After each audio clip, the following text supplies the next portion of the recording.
Baik, Assalamualaikum Pak Ustadz. Oh, Iya, Pak Ustadz mungkin agak melenceng dari tema Ramadan, tapi mengenai haji, Pak Ustadz. Kan begini, saya sudah berniat awalnya, sudah daftar haji ya untuk haji plus sih Pak Ustadz, sama Ustadz A misalnya gitu ya Pak Ustadz. Cuman kan tiap tahun tuh naik gitu ya Pak Ustadz harga gitu.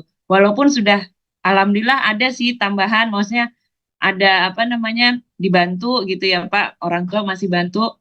Cuma saya mikir kalau tahun depan ternyata naik, walaupun uang nih istilahnya cukup nih Pak Ustadz, ngepas banget gitu. Tapi boleh nggak sih saya misalnya, saya cari yang lebih murah aja deh supaya misalnya sisanya bisa dipakai untuk yang lain, itu gimana hukumnya Pak Ustadz? Terima kasih. Assalamualaikum. Waalaikumsalam warahmatullahi wabarakatuh. Walillahi 'alan nasi hijjul bait.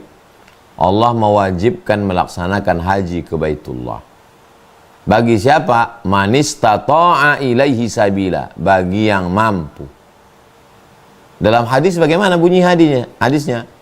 Antas syahada an la ilaha illallah wa anna muhammadar rasulullah wa tuqima shalah wa tu'tiyaz zakah wa tasuma ramadan wa tahujjal baita, engkau melaksanakan haji ini stata'ta ilahi sabila, kalau engkau mampu. Mampu di situ, mampu ibu, mampu saya, mampu Ustadz Alvin, beda. Jadi sesuailah kemampuan kita. La yukallifullahu nafsan illa usaha. Allah tidak membebani lebih dari kemampuan kita. Ada berangkat dengan Ustadz ini 300 juta. Berangkat dengan ini 500. Yang 500 ini berangkat tahun ini, yang 300 berangkat tahun depan. Lalu ibu berpikir, saya berangkat yang 300 ajalah. Boleh, tak jadi masalah. Sesuai dengan kemampuan. Oh, saya banyak lagi keperluan saya ikut ONH biasa ajalah, tidak ONH plus. Saya daftar biasa ONH, tunggu keputusan Kemenak. Tahun berapa berangkat, tak berangkat. Bagaimana kalau tak berangkat? Niyatul mu'min khairum min amalihi. Niat orang beriman lebih baik daripada amalnya. Loh, kok bisa niat lebih baik? Berangkat tahun ini dengan duit 500 juta. Habis itu pulang cerita ke sana kemari. Aku kemarin haji habis duitku 500 tuh berangkat haji, kami haji. Yang ini nggak berangkat sampai mati. Inilah yang dimaksud niyatul mu'min khairum min amalihi. Orang yang udah berangkat rusak amalnya gara-gara ujub, gara-gara riya.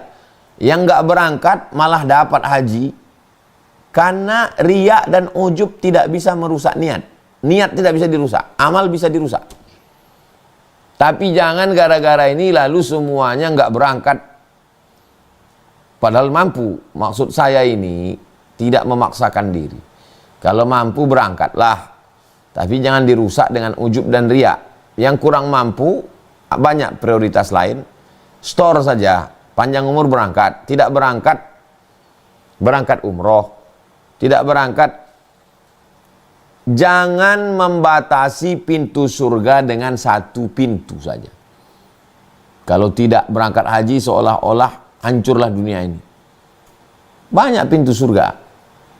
Nenek moyang kita dulu emangnya haji semua. Cobalah hitung kita ke atas ini berapa? Berapa lah yang haji itu berapa orang? Berapa banyak yang tak sempat nengok Ka'bah?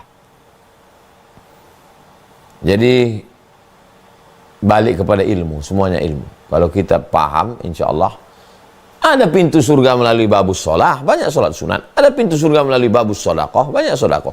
Ada pintu surga melalui babul rayyan, banyak puasa sunat. Ada pintu surga melalui babul jihad. Ada pintu surga melalui babul kauzimin al-ghaiz, pintu menahan amarah. Bayangkan itu.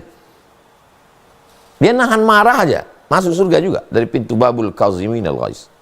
Demikian Bang Alvin. Wallahu a'lam bishawab.